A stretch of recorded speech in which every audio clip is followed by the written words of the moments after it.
these are good friends of mine, Steve and Lisa Leonard, and we're flying around SoCal, doing some business and having some fun. And I wanted to just give them a chance to tell you a little bit about their business, their book, a bunch of things going on.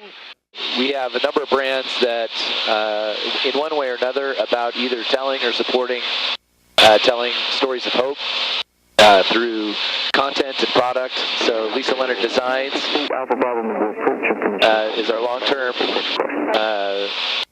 sort of key brand. We have Steve and David Leonard that was launched last year for men's jewelry and accessories and bags. We have Leonard Craft Co. that makes everything. And Bob Seaman Designs, a Christian jewelry company, and a number of kind of ancillary companies as well. It was really neat for me to meet your team and to read Lisa's book. So, Lisa, I don't know if you want to tell us a little bit about kind of what gave you the idea for the book and like how you decided like this was a thing to do. Yeah. For a long time, I didn't think I really wanted to write a book, but I enjoyed writing on my blog and stuff, but just felt like, I'm not really a writer. But over time and working with an executive coach, kind of realized, maybe I do want to write a book. And the book is kind of memoir style, talks about the birth of our boys, the birth of our businesses, and the rebirth of our marriage. Because Steve and I walked through a marriage crisis a few years ago, and we've done a lot of healing. Oh, awesome. I read the book, and I think it's certainly something that lots of entrepreneurs and people in business can relate to at various levels, different pieces of it, starting the insecurities, the excitement, the drive, all the little potential failure points, the speed bumps, all that sort of thing. I certainly can relate to a lot of it. Tell me, like, essentially what you think this means for your boys, your family. I know you have David and Matthias. I've known your boys since they were obviously a lot younger than they are now.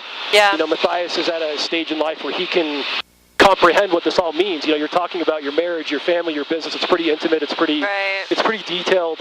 How do you think the boys receive that, or how do you manage that with them? What do you, how does that work as a family?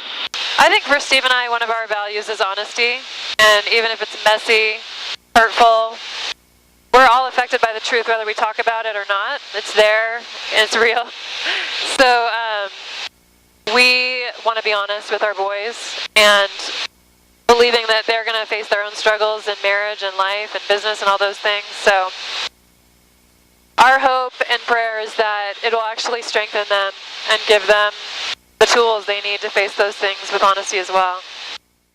I think if we're honest, relationships are hard. It doesn't matter whether it's marriage or friendship or business relationships.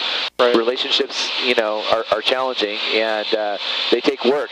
Hopefully for him, we're modeling that work, and he's seeing the messiness of it. It's not always easy, but but hopefully giving him tools to be able to engage in conflict and learn how to have fun and know what it looks like to have an intimate relationship.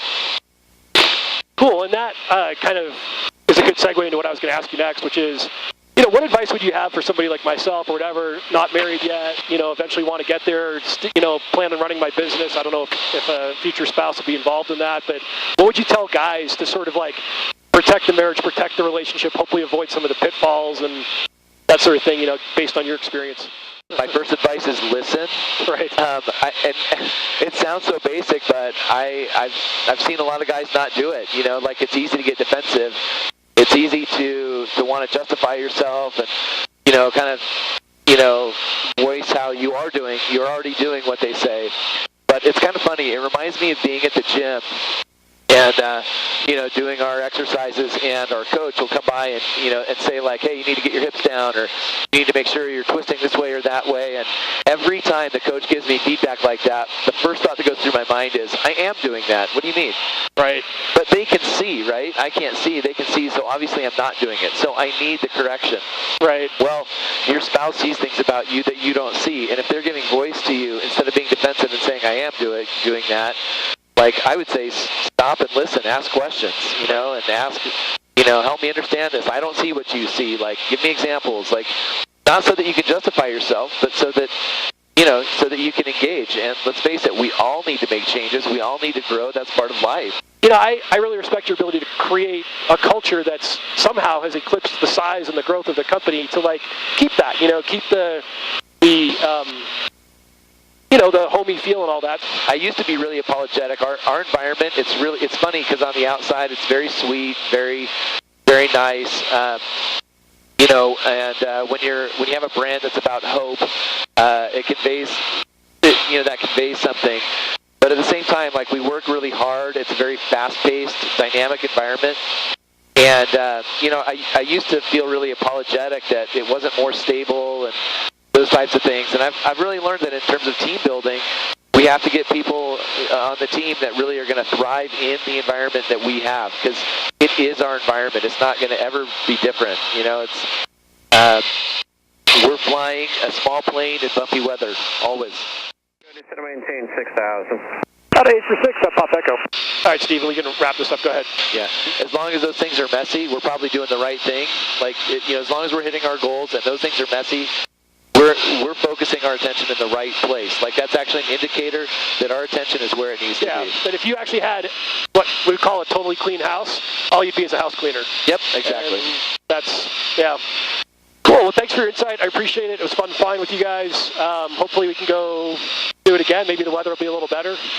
Should be at some point. Thanks, Jim. Thank you, Jim. Totally. I enjoyed flying with you.